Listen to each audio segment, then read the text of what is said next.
हाँ मुक्ति का कोई तू जतन कर ले, रोज थोड़ा थोड़ा, हाँ रोज थोड़ा थोड़ा हरि का भजन कर ले, रोज थोड़ा थोड़ा हरि का भजन कर ले, रोज थोड़ा थोड़ा हरि का भजन कर ले। मुक्ति का कोई तू जतन कर ले, मुक्ति का कोई तू जतन कर ले, थोड़ा थोड़ा हरि का भजन कर ले, थोड़ा थोड़ा हरि का भजन कर ले।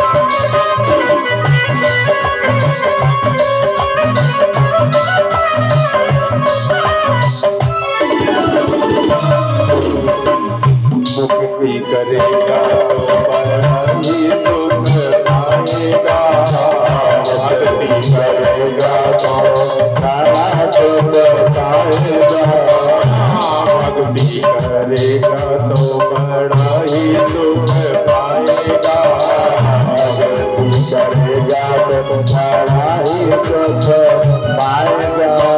भक्ति से आत्मा का मैल छूट जाएगा, भक्ति से आत्मा का मैल छूट जाएगा। हाँ भक्ति के साथ साथ मन कर ले रे, भक्ति के साथ साथ मन कर ले, थोड़ा थोड़ा हरि का भजन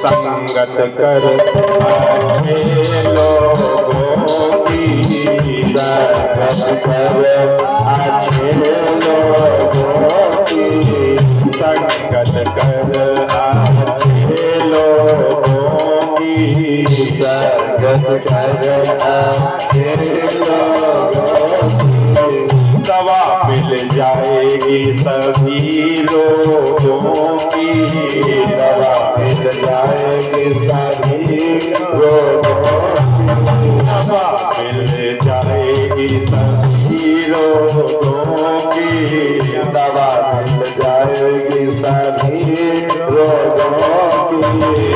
जिंदगी को अपनी चमन कर ले, हाँ जिंदगी को अपनी चमन कर ले, थोड़ा थोड़ा हरि का भजन थोड़ा थोड़ा हरि का भजन कर ले, थोड़ा थोड़ा हरि का भजन कर ले, थोड़ा थोड़ा हरि का भजन कर ले।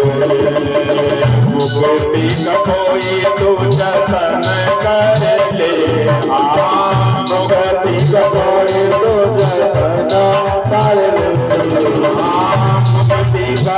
अपनी जतन कर ले, अपनी जतन कर ले। हरि का भजन कर ले, हरि का भजन कर ले, हरि का भजन कर ले, हरि का भजन कर ले।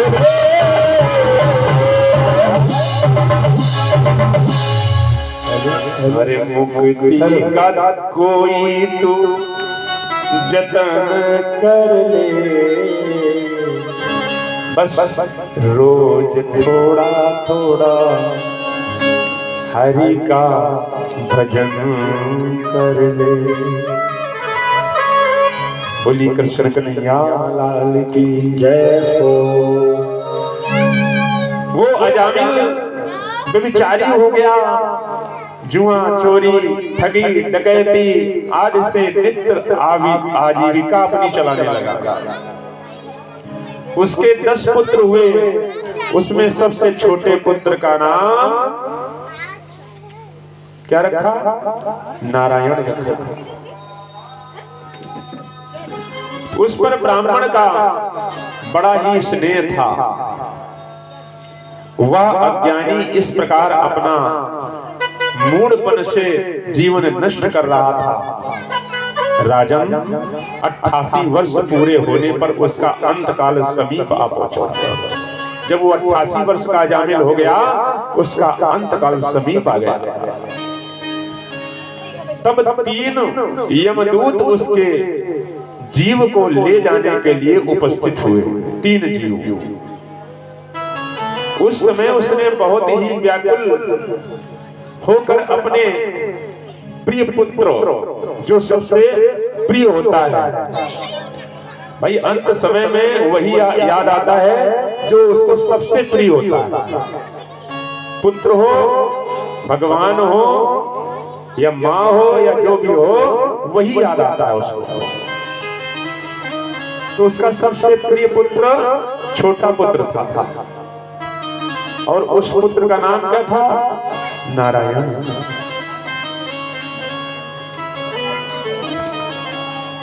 तब उसने उच्च स्वर में जब देखा मेरा अंत निकट आ गया है, यमदूत आ गए हैं, तो उसने उच्च स्वर से पुकारा, हे राजा, इस प्रकार मृत्यु के समय अपने स्वामी हरि के नाम को सुनकर उस स्थान पर भगवान श्री हरि के पार्षद आ गए।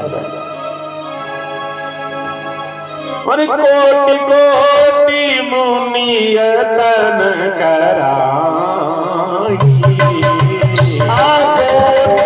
मुनियतन कराई, अगत राम कही आवत नाई, अगत राम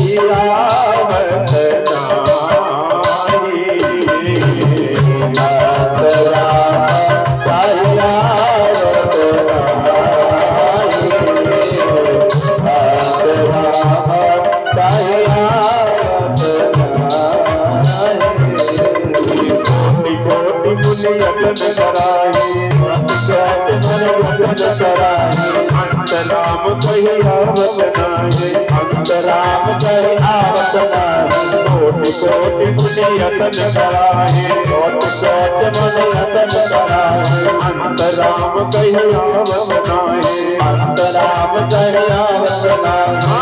बड़े अभागे मानुष सब पावा,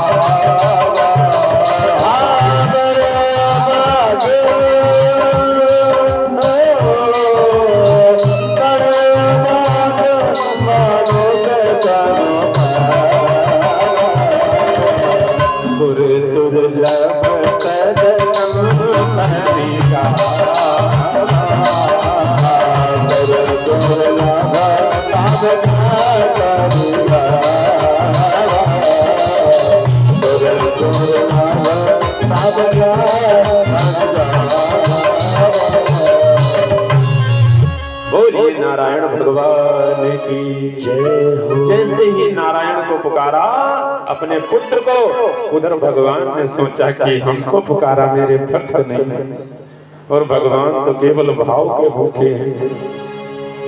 भगवान का नाम लेने से ही काम हो जाते हैं। कलियुग केवल नाम आधारा, कलियुग केवल नाम आधारा, सुमिरो सुमिरन रघुवर ही पारा, सुमिरो सुमिरन रघुवर ही पारा।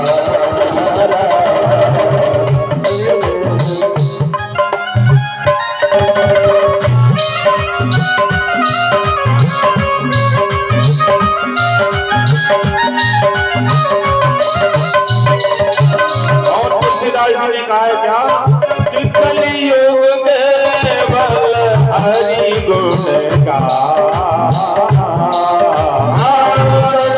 कलियुग केवल हरि गुण गान, गावत नर पावई भवधाम, गावत नर पावई भवधाम, केवल हरि गुण गान, केवल हरि गुण गान, आवत नर पावई भवधाम, आवत नर पावई भवधाम, कलियुग केवल हरि गुण गान, कलियुग केवल हरि गुण गान, आवत नर पावई भवधाम, आवत नर पावई भवधाम, कोटि कोटि पुण्य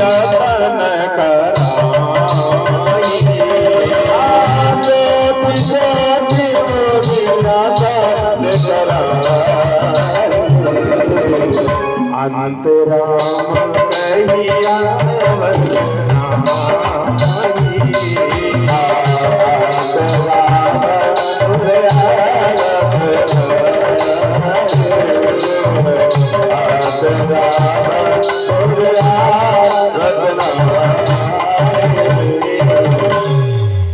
बोलिए नारायण भगवान की जय हो। जैसे ही नारायण को अंत समय में अजामिल ने पुकारा है, अपने पुत्र को नारायण ने अपने पार्षद भेज दिए। आ गए और अजामिल के जीव को निकाल करके यम दूत नहीं ले जा सके। इधर बलपूर्वक भगवान के पार्षदों ने यम दूतों को भगा दिया वहां से। यमदूतों ने बार बार प्रार्थना की कि आप लोग मेरे कार्य में क्यों बाधा डालने वाले, तुम लोग कौन हो, कहां से आ गए, मुझे क्यों रोक रहे हो, क्या तुम लोग कोई देवता या उपदेवता अथवा सिद्ध श्रेष्ठ हो। भगवान के पार्षदों ने कहा, यमदूतों यदि तुम लोग सचमुच धर्मराज के आज्ञाकारी हो तो हमें धर्म का लक्षण और धर्म का तत्व सुनाओ कि दंड किस प्रकार दिया जाता है और दंड का पात्र कौन है। मनुष्यों में क्या सभी पापाचारी दंडनीय अथवा उसमें से कुछ ही है। वेद प्रणीहितो धर्मो ये धर्मस्तदजपर्ययः वेदो नारायणः साक्षात् स्वयं भूरिति सुश्रुमो एन साधाम्य धीभावा रजा शतत्वमोमयः गुणनाम क्रिया रूपैर्विभाव्यते यथा तथम्। यमदूतों ने कहा कि वेदों ने जिन कर्मों का विधान किया है वो धर्म और जिनका विरोध किया है वे अधर्म है। वेद स्वयं भगवान के स्वरूप हैं, उनके स्वाभाविक श्वास प्रश्वास और स्वयं प्रकाश ज्ञान है, ऐसा हमने सुना है। जगत के रजो में सत्व में और तमो में सभी पदार्थ सभी प्राणी अपने परम आश्रय भगवान में ही स्थित रहते हैं। वेद ही उनके नाम गुण कर्म और रूप आदि के अनुसार उनका यथोचित विभाजन कर देते हैं। पुण्यात्मा पापात्मा और पुण्य पाप दोनों से युक्त अथवा सुखी दुखी और सुख दुख दोनों में युक्त, वैसे ही परलोक में भी उनकी त्रिविधता का अनुमान किया जाता है। हे देवताओं, आप जानते हैं कि अजामिल बड़ा ही शास्त्रज्ञ था, शील सदाचार और सद्गुणों से का खजाना ही था। एक दिन यह ब्राह्मण अपने पिता के आदेशानुसार वन में गया और वहां से फल फूल सुविधा और कुशा आदि लेकर घर को लौटा। लौटते समय उसने मदिरा पान कर एक वैश्या दासी के साथ किसी कामी शूद्र को देखा। उसकी निर्लज्जता तथा मद विह्वल क्रीड़ा देख करके अजामिल मोहित हो गया। यद्यपि उसने अपने धैर्य और ज्ञान के अनुसार अपने काम वेग से विचलित मन को रोकने की बहुत चेष्टाएं की, परंतु वह अपने मन को रोकने में असमर्थ रहा। तब पिता के धन से उस वेश्या को संतुष्ट करने तथा सेवन करने के लिए उसने अपनी युवा पत्नी को त्याग दिया। उसके पश्चात एक के बाद एक अनाचारों का सेवन करता हुआ वह प्रायश्चित रहित हो गया। मतलब प्रायश्चित करने का भी उसे अधिकार नहीं रहा और यमराज के समीप ले जाने योग्य बना, इसलिए हम इसे वहां ले जाएंगे, ऐसा यमराज के दूतों ने कहा। इस पर भगवान के पार्षदों ने कहा कि हे यमदूतों, इस अजामिल ने कोटि कोटि जन्मों की पाप राशि का पूरा पूरा प्रायश्चित कर लिया है, क्योंकि इसने विवश होकर ही सही भगवान के परम कल्याण में मोक्ष प्रद नाम का उच्चारण तो किया है। चाहे कितना बड़ा पापी हो, सभी के लिए इतना ही सबसे बड़ा प्रायश्चित है कि भगवान के नामों का उच्चारण किया जाए। बड़े बड़े ब्रह्मवादी ऋषियों ने पापों के बहुत से प्रायश्चित कुछ चंद्रायण आदि व्रत भी बतलाए हैं, किंतु पापों की उनसे वैसी जड़ से शुद्धि नहीं होती जैसे भगवान के नाम का और उनके गुण और पदों का उच्चारण करने से होती है। नामोच्चारण के विषय में भगवान श्री कृष्ण कहते हैं कि यदि गोविंदेति चुक्रोश कृष्णामा दूरवासिना ऋण में तत प्रवर्धम में हृदयानापसर्पति। अर्थात मेरे दूत होने के कारण द्रौपदी ने जोर जोर से गोविंद गोविंद इस प्रकार करुण क्रंदन करके मुझे पुकारा। वह ऋण मेरे ऊपर बढ़ गया है और मेरे हृदय में उसका भार क्षण भर के लिए भी नहीं हटता।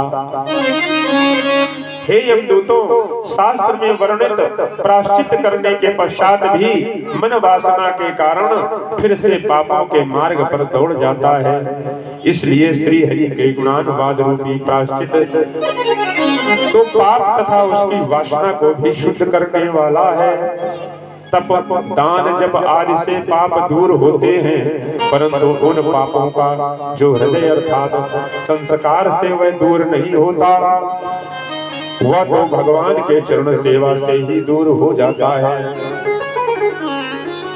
जिस प्रकार कोटि अतिशय शक्तिशाली औषधि का अनजान में भी सेवन कर ले तो वह औषधि तो अपने गुण बताएगी। उसी प्रकार नारायण ऐसा नाम मंत्र है जिसके प्रभाव को न जानने वाले मनुष्य को भी अपना फल देता है। यदि तुमने संशय हो तो अपने स्वामी यमराज से पूछ लो, वे धर्म के परम गुह्य रहस्य को जानते हैं कि प्रभु के नाम में कितनी शक्ति है। कि राम से बड़ा राम का नाम, राम से बड़ा राम का नाम, राम से बड़ा राम का नाम, राम से बड़ा राम का नाम।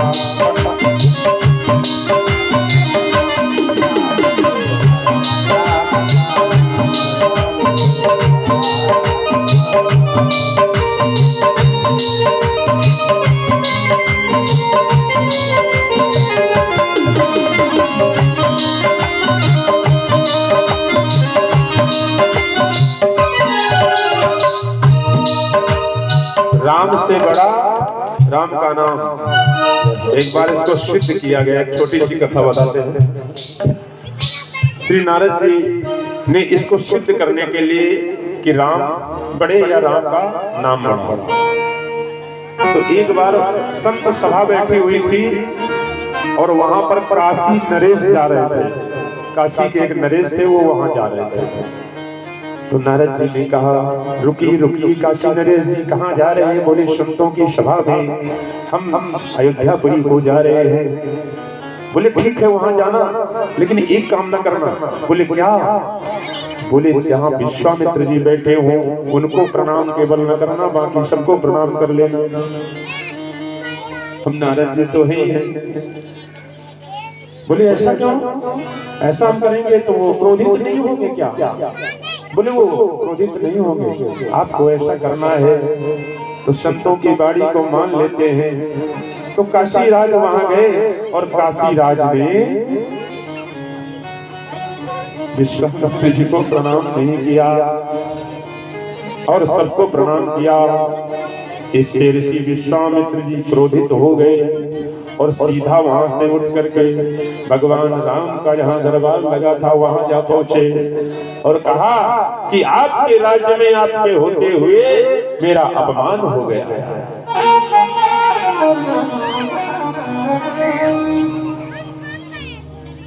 बोले क्या? कौन सा ऐसा अपमान हो गया है? बोले संत सभा में काशी राज आए, सबको प्रणाम किया, मुझे नहीं किया, तो ये मेरा अपमान नहीं तो क्या है? बस राम ने वही सौगंध ले ली कि कल सुबह काशी राज को मैं मार दूंगा। अब जैसे ही काशी राज ने ये सुना, पगला गया। अरे नारद जी, तुमने ये क्या करवा दिया? ऐसा अपराध मुझसे करवा दिया कि मेरे प्राणों पर आ बनी, और जिसके प्राणों पर आ जाए वो क्या करेगा? वो तो भागता हुआ अब नारद जी को ढूंढने लगा। नारद जी कहाँ है नारद जी? तब नारद जी की तो सारी लीला थी। नारद जी तुरंत ही वहां पर आ गए। नारायण नारायण। तब कहने लगा कि हे नारद जी, आपने तो मुझसे बड़ा पाप करवा दिया, भगवान ने सौगंध ले ली है, अब मुझे कौन बचा सकता है? नारद जी कहते हैं बचा सकता है। बोले जाओ, वहां पर श्री हनुमान जी की माता अंजना विराजमान है, जाओ वो तप कर रही है, वहां जाकर के तुम उनके चरणों में गिर जाना और प्रणाम करना उनको। काशी राज भागता हुआ सीधा अंजना माता के यहाँ गया जहाँ पर तप कर रही थी। जाकर के उनके चरणों में दंडवत गिर गया। भूतल पर वो लकुट की नाई गिर पड़ा। माता ने कहा कल्याण हो, दीर्घायु हो। अरे कहा माता कैसे दीर्घायु हूँ, आपने तो कह दिया। बोले क्या हुआ? अरे मुझे किसी ने मारने की सौगंध ले ली है, मैं मारा जाऊंगा। बोले तुम्हें कौन मार सकता है? तुम्हें कोई नहीं मार सकता है, मैंने तुमको आशीर्वाद दिया है। बोले कौन मानना चाहता है, बताओ मुझे। तो बोले भैया 3 बार जब कहोगे आप मेरी रक्षा करोगी तब मैं आपको बताऊंगा। बोले हाँ मैं रक्षा करूंगी। 3 बार भैया ने कहा। तो माता जो कह दे वो झूठा कैसे हो सकता है? तब बताया कि मैंने ऐसा ऐसा किया और मेरे साथ ऐसा हुआ, भगवान राम ने मुझे मारने का सौगंध ली है। उतने में हनुमान जी वहां पर आ बैठे। तब कहा मैया ने कि हे हनुमान जी, इनको मारने की किसी ने सौगंध ली है, तुम्हें इनकी रक्षा करना। अरे मैया, आज तक तुमने मुझसे कभी कुछ मांगा ही नहीं, आज एक छोटी सी बात। जिस माँ ने कभी कुछ अपने बच्चे से ना कहा हो और वो माँ कभी कभी एक बात कह दे तो बच्चा क्या उसको नकारेगा? हनुमान जी तुरंत बोले माँ आदेश करो। कौन मानना चाहता है? मैं आपके आदेश का पालन करूंगा। 3 बार हनुमान जी ने जब कहा कि अयोध्या के राजा राम ने सौगंध लिए, जैसे सुना मेरे स्वामी हनुमान जी बेचारे बीच में फंस गए। अब हनुमान जी करें तो क्या करें, बड़े परेशान भागते हुए सीधे राम जी के पास पहुंचे, जाकर के चरणों में गिर गए, जाकर के चरणों में गिर गए। अब राम जी ने बड़े प्रेम से सबसे प्रिय भक्त हनुमान जी को अपने हृदय से लगा लिया और कहा, हनुमान जी बताओ, आज तुम बड़े विह्वल दिख रहे हो। तब हनुमान जी ने कहा, प्रभु मैं आज कुछ मांगना चाहता हूँ। एक यही ऐसे भक्त थे जो कभी अपने स्वामी से कुछ मांगा ही नहीं, किसी चीज के नहीं, लेकिन आज कहा आज कुछ मुझे मांगना है। तो भगवान तो इतने प्रसन्न हो गए, हनुमान जी इतने दिन बाद बताओ, तुरंत कहो तुम्हें क्या चाहिए। तो हनुमान जी ने कहा, प्रभु जो आपका नाम ले, जो आपका नाम ले उसे कोई न मार सके। बोले एवं वस्तु, बोले स्वयं आप भी न मार सके। बोले एवं वस्तु। तब कहा गया राम से बड़ा राम का नाम। हनुमान जी प्रसन्न हो गए, बस नाचने लगे। बोले अब तो बहुत। अब हनुमान जी भागते हुए काशी नरेश के पास आए और काशी नरेश को लेकर के गंगा के तट पर जाकर के सरयू नदी में बैठे और उनको अपनी पूंछ से पीछे घेरा में बंद कर लिया और बोले, जपो राम राम सीता राम राम राम सीता राम राम राम।